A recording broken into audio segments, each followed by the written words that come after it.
Bonjour, je suis Emmanuel Vicard du collectif Imidiwen.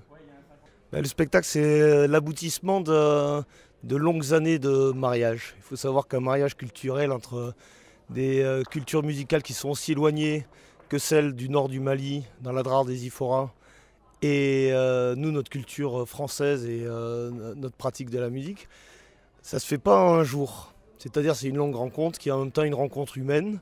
Parce que quand on a commencé, on s'est rencontrés vraiment en 2001 au fin fond du désert. Et puis voilà, il fallait se découvrir musicalement, il fallait se découvrir humainement.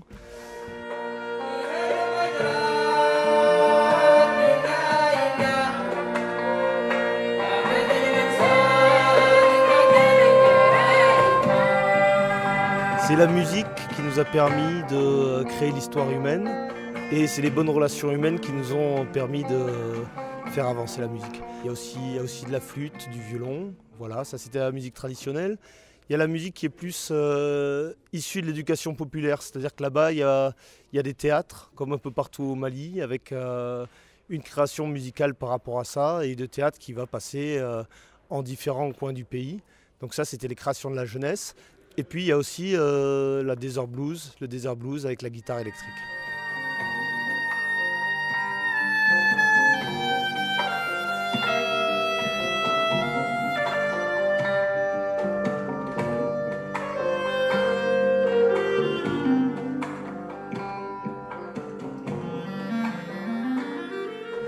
Eux, ils habitent tellement loin de Bamako, il faut déjà tellement de temps pour descendre à Bamako, que chaque rencontre, on va dire, c'est un exploit. Et c'est pour ça que là, le fait qu'on ait rencontré l'association Gombo Kabé, qui se trouve par ici, ils nous ont donné un nouveau souffle, parce qu'ils ont dit, occupez-vous de la musique, nous, on va s'occuper du reste. Alors, on a fait 4 albums maintenant. Le premier album, c'était vraiment un album de collectage. C'est-à-dire quand on s'est retrouvé là-bas, on s'est retrouvé dans les campements. On avait une batterie de voiture pour alimenter un système enregistreur. Et puis on a vraiment enregistré les rencontres, les moments de rencontre entre eux et nous. Et puis des moments où aussi jouer tout seul, la musique traditionnelle, les tindi. On a enregistré tout ça.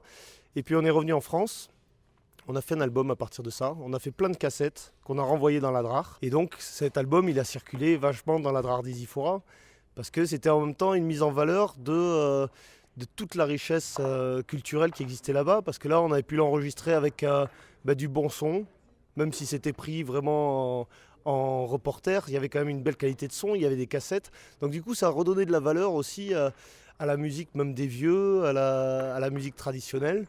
Et voilà. Et on a fait un album en France qui nous a rapporté 3 sous, qui a permis de relancer l'histoire pour que 3 musiciens, puis 4 musiciens puissent nous rejoindre et qu'on travaille en France sur le projet.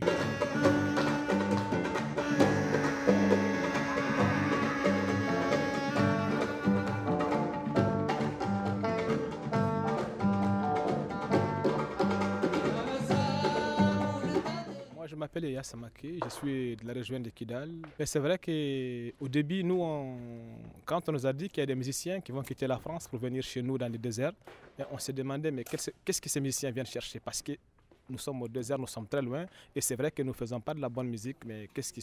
Donc, quand ils sont arrivés chez nous et qu'on a fait la première nuit avec eux dans les campements, et que tous nos parents étaient là, on a fait une belle soirée ensemble. Au bout de la soirée, on a commencé à jouer nos instruments, la flûte, les tendés et les mz, qui sont les instruments traditionnels des nomades, des Touaregs. Et eux, ils ont commencé à sortir leurs clarinettes, leurs instruments. Et au début, ce n'était pas facile, ce n'était pas évident. On a même à un moment dit, bon, Mani, tu peux arrêter parce qu'on ne se trouve plus dans la... Mais vu vraiment les relations qu'on a tissées après celle-là, ça nous a vraiment facilité de marier les deux musiques, de marier les deux cultures et d'en faire sortir vraiment quelque chose qui est potable, qui est très bien, qu'on a fait écouter à nos parents au retour et qu'ils ont trouvé que c'était très bien en fait ces mariages et ces relations. C'est pas vraiment la musique, mais c'est vraiment des relations humaines qui sont très fortes, qui nous ont permis vraiment d'aller jusqu'à aujourd'hui. Parce que 2001 aujourd'hui, vu les problèmes qui se trouvent chez nous et vu vraiment comment ces relations sont difficiles entre le nord et le sud, les relations nous ont rendu des hommes forts pour permettre de briser toutes les frontières et de se retrouver quand c'est possible. On ne peut pas donner l'importance à sa propre culture tant qu'on n'a pas découvert les autres cultures. Le fait de vraiment d'aller en France, découvrir leur culture, ça nous a dit à un certain moment, mais où sont nos instruments? Où est notre musique? Et d'ailleurs, ça se voit sur nos musiques parce qu'on a gardé toujours l'accent, les trucs des Touaregs, on n'a pas voulu changer. Ils nous suivent justement et par leurs instruments. Et on s'est dit, bon voilà, maintenant, il faut que nous, à notre tour, nous développons nos instruments et notre musique. C'est vrai que les Touaregs ne faisaient pas la musique pour tirer profit. C'est juste quand il y a des mariages, quand il y a des fêtes, quand il y a des baptêmes, qu'on vient pour jouer la musique uniquement, bénévolement pour nous. Et aujourd'hui, grâce à cette amitié, grâce à ces relations, nous commençons à vivre de cette musique et à faire vivre aussi d'autres personnes qui sont chez nous, qui sont les plus démunies. Et vraiment, ça fait la fierté surtout.